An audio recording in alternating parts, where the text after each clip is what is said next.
Il y a Oui, quand même c'est des ça. côtés Et positifs.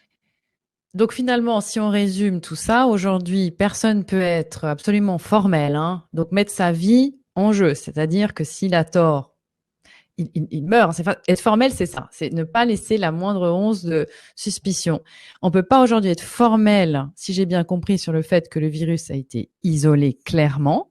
Mhm. On peut pas être formel que les tests PCR, du coup, sont fiables puisqu'on ne sait pas vraiment ce qu'ils doivent chercher.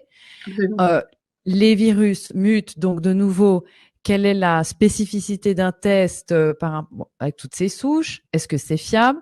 On ne peut pas être formel sur le fait qu'on amplifie euh, trop et que, en tout cas, les médecins, ça c'est absolument sûr et certain, en tout cas dans notre région, puisque nous sommes toutes les deux basées à Genève, n'ont pas la notion du nombre de sites d'amplification sur les résultats de leurs patients pour dire que le test est positif. Donc ça, on peut être formel là-dessus. C'est pas quelque chose de courant.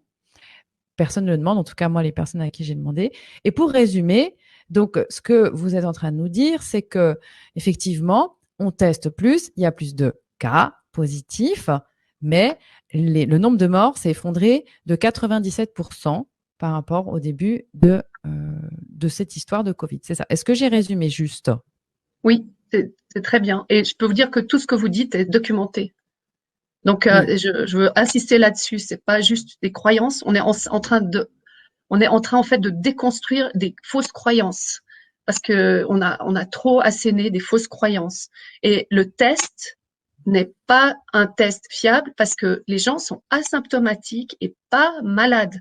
C'est un test simplement de trace d'un virus qui est inactif et il faut faire des cultures, il faudrait faire un deuxième test avec des vraies cultures pour vous prouver que vous êtes vraiment malade. Et si ceux qui ne sont pas sûrs, ben, qu'ils aillent demander au laboratoire de faire une vraie culture avec un cycle d'amplification de 25, disons 30, pour être sûr.